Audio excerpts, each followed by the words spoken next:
బాగున్నారా? బాగున్నా నాన్న, మీరు బాగున్నారా? బాగున్నావురా. అమ్మకు ఒకసారి ఫోన్ ఇవ్వు. ఇస్తా.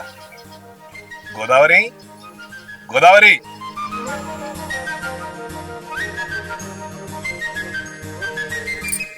వాడు ఫోన్ చేశాడే, మాట్లాడు. ఎవరు? ఇంకెవరి? నీ కొడుకు ఫోన్ చేశాడు, మాట్లాడు. అబ్బా, ఏం తెలియనట్టు అమాయకంగా మాట్లాడకండి. మీరు కాదు వాణ్ణి నాకు కనబడకుండా చేసింది, నా మాట వినకుండా నాకు దూరంగా వెళ్ళేటట్టు చేసింది. నేను వాడితో మాట్లాడి. ఓస్, ఇంతేనా? తల్లి వయండు కొడుకుతో మాట్లాడకుండా ఎలా చెప్పు? వాడు ఎంత తల్లడిల్లిపోతాడో. వాని విషయంలో నేను మీ ముంగట ఏడ్చిందే మీకు తెలుసు, కానీ మీరు లేనప్పుడు నేను ఎంత ఏడ్చిన్నో నాకు మాత్రమే తెలుసు. అప్పుడు ఈ తల్లి మనసు ఎంత తల్లడిల్దో మీకు తెలుసా? గోదావరి, నీ బాధ నేను అర్థం చేసుకోగలను, కానీ తల్లిదండ్రులుగా మన కొడుకు ఇష్టాన్ని కాదనకూడదు కదా. చూడండి, వాడి ఇష్టాన్ని నేను ఎప్పుడూ కాదనలేదు, కానీ వాడు కానరాని దేశాలకు వెళ్ళిండి చూడండి, అదే నాకు నచ్చలేదు. వాడు ఎందుకు వెళ్ళాడో నీకు తెలియదా గోదావరి? మా తెలుసు. గా కారణాలన్నీ నాకు చెప్పకండి. ఇగో, ఇక్కడ ఏమైనా పని ఉంటే చూసుకొని ఇంటికి రా, నేనైతే పోతున్నా. ఎప్పటికి ఇదే ముచ్చట మాట్లాడు. నెమ్మది నెమ్మది. సార్, శివయ్య మీరే కదా? అవును, నేనే. చెప్పండి. ఇక్కడ అందరి భూములకు నేను భయాన పెట్టిన, నీ ఒక్కడి భూమే ఆగింది. నీకెంత డబ్బులు కావాలో చెప్పు. చూడు, నీ పేరేంటి? రాజీవ్. నీ దగ్గర చాలా డబ్బుంటే నీ 32 పళ్ళు బంగారు పళ్ళు చేయించుకో. నువ్వు రోజు బంగారు పల్లెల్లోనే తిను, నాకేం అభ్యంతరం లేదు. కానీ బంగారు పంటలు పండించే వ్యవసాయ భూములను రైతుల వద్ద నుండి కొని బంజరు భూములుగా మారుస్తానంటే చూస్తూ ఊరుకోను. వ్యవసాయాన్ని, వ్యవసాయదారుని తక్కువ అంచనా వేస్తే నువ్వనుకుంటున్న నీ 32 బంగారు పళ్ళతోటి బంగారు పల్లెంలో తినడానికి 2 మెతుకులు కూడా ఉండవు. అర్థమైందా?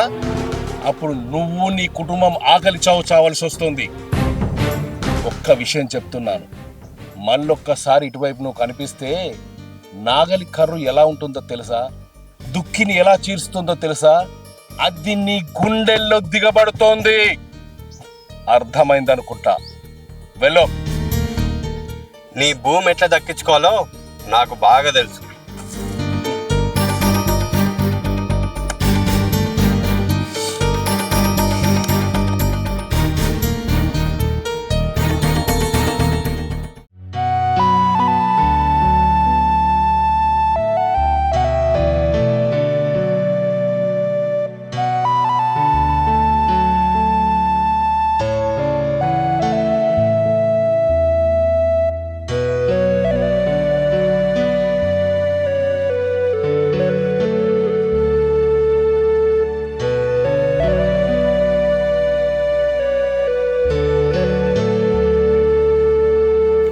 గోదావరి, అన్నం తిన్నావా?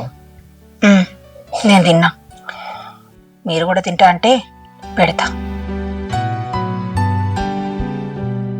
నేను చూస్తే తిన్నట్లేదే. నేను ఎందుకు తినట్లేదో మీకు తెలియదా?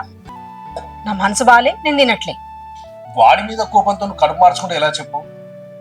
ఇందాక వాడు ఫోన్లో నీ గురించే మాట్లాడాడే. నువ్వు మాట్లాడకుండా వాడు ఎంత బాధపడుతున్నాడో తెలుసా? బాధ బాధ వాడు ఒక్కరిదేనా?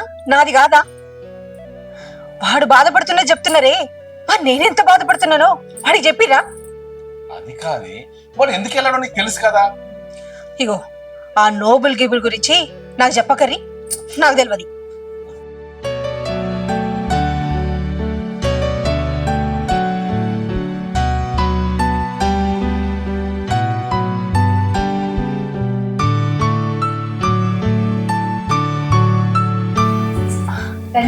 కూర్చోండి.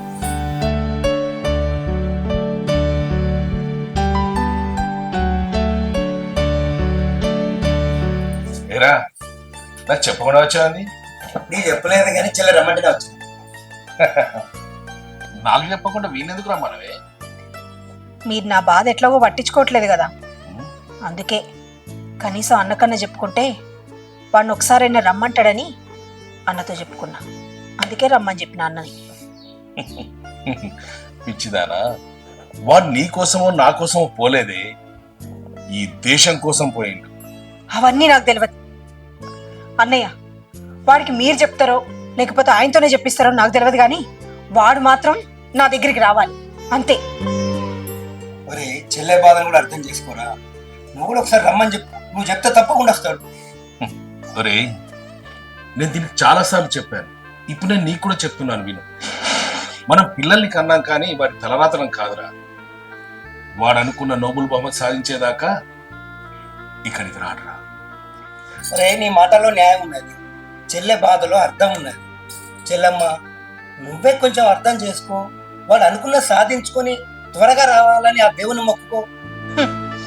మాటలు వచ్చిన మీరే నా బాధను అర్థం చేసుకోవట్లేదు, ఇక మాటలు రాని ఆ దేవుడు నా బాధను అర్థం చేసుకుంటాడు.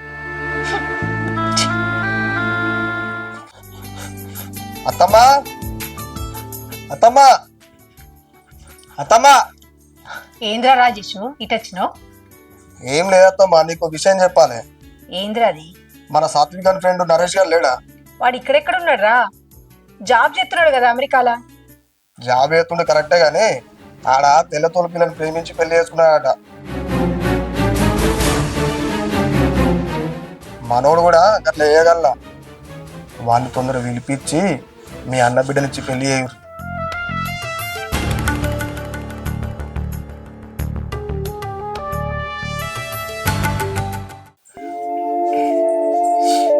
గోదావరి ఏంటి, ఏమైంది? తొందరగా మనోడిని ఇక్కడికి రమ్మని చెప్పండి. వానికి అర్జెంట్గా పెళ్లి చేయాలి. ఇప్పుడు ఇదోటి మొదలు పెట్టినావాను. అది కాదే, వాడు అందరిలాంటి పిల్లవాడు కాదు.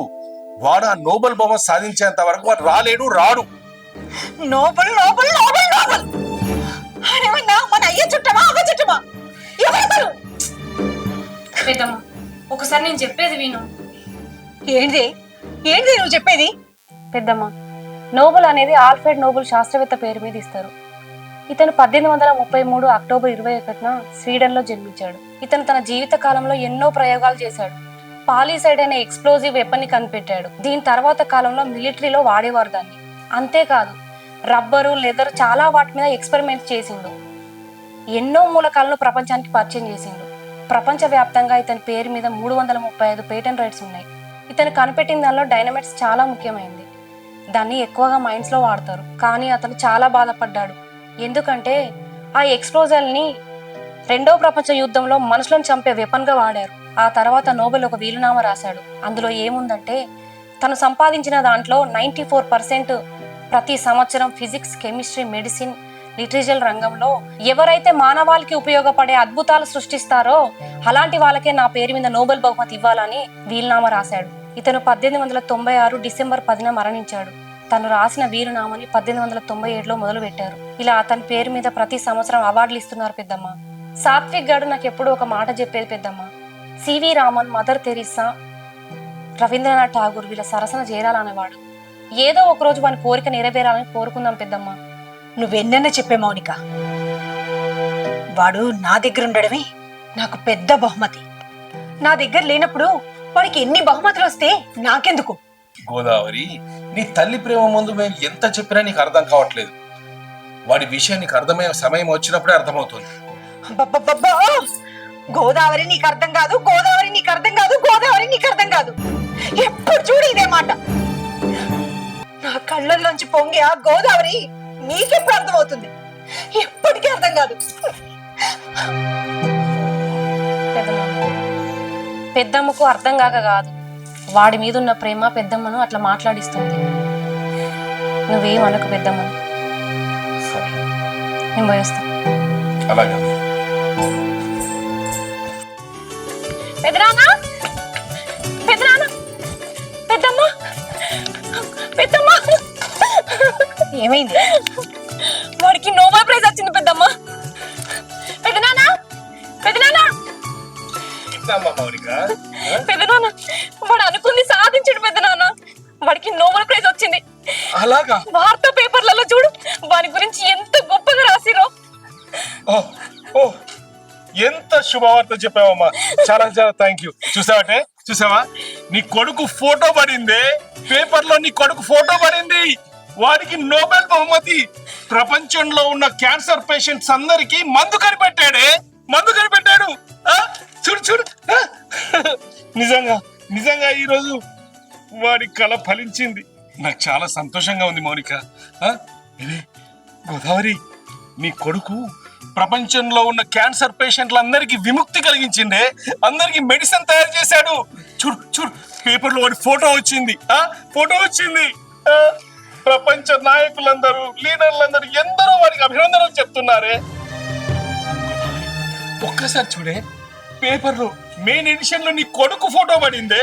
ఒక్కసారి చూడే, చూడు చూడు, ఇదిగో ఇదిగో, చూడవే. నీకు సంతోషంగా లేదా?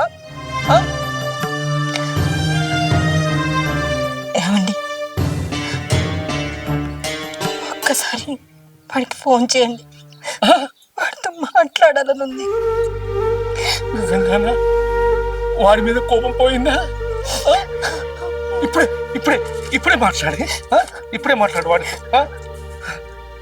నా కొడుకుతో.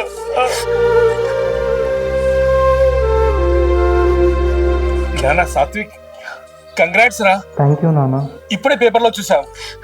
ఇదిగో ఇదిగో మీ అమ్మ మాట్లాడుతుందట. ఇదిగో. హలో నాన్న. అమ్మా,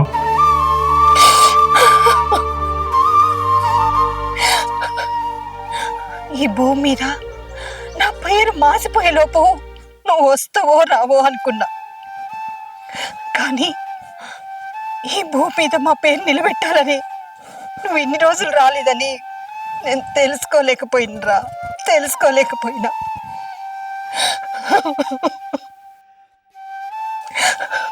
నువ్వు ఇటువంటి ఎన్నో ప్రయోగాలు చేసి ఈ దేశానికి మంచి పేరు తీసుకురావాలి. నువ్వు నా దగ్గర ఉండకుండా వెళ్ళిపోయినందుకు నీ మీద కోపంతో నేను మాట్లాడనన్నప్పుడల్లా నువ్వు ఎంత బాధపడ్డావో, నీ మనసు ఎంత తల్లడిల్లిందో నాకు ఇప్పుడు అర్థమవుతుందిరా. అమ్మా ఏడవకమ్మా. సరేనన్నా. ఏమండి, నన్ను క్షమించండి. ఇన్ని రోజులు మీరు ఎంత చెప్పినా వినకుండా మొండి పట్టుదలతో వాడిని ఇక్కడికి తీసుకురండి అని బాగా గోల చేశా. కానీ నాకు ఇప్పుడే అర్థమైంది, పిల్లల ఎదుగుదల ఎక్కడుంటే వాళ్ళు అక్కడే ఉండాలని. అవును గోదావరి, పిల్లలను మహోన్నతులుగా తీర్చిదిద్దితే వాళ్ళు ఈ ప్రపంచానికే ఉపయోగపడతారు. చూసావుగా, ఈరోజు మన సాత్విక్ ప్రపంచ స్థాయి గుర్తింపు తెచ్చుకున్నాడు. నోబెల్ బహుమతి తీసుకున్నాడే, నోబెల్ బహుమతి తీసుకున్నాడు. సాత్విక్ని కన్నా మీ జన్మ ధన్యం అయిపోయింది పెద్దమ్మ. అవును. పదండి, గుడికి వెళ్ళి పూజ చేద్దాం. Hi friends, welcome to Suddala Rajesh films. చూశారు కదా మా ఈ వీడియో కనుక మీకు నచ్చినట్లయితే లైక్ చేయండి, షేర్ చేయండి, అలాగే కామెంట్ చేయండి. మరిన్ని అప్డేట్స్ కోసం మా ఈ ఛానల్ని సబ్స్క్రైబ్ చేయండి. అన్ని ఛానల్స్ని ఆదరించినట్టుగానే మా సుద్దాల రాజేష్ ఫిల్మ్స్ని కూడా ఆదరించండి, సబ్స్క్రైబ్ చేసుకోండి. Thank you.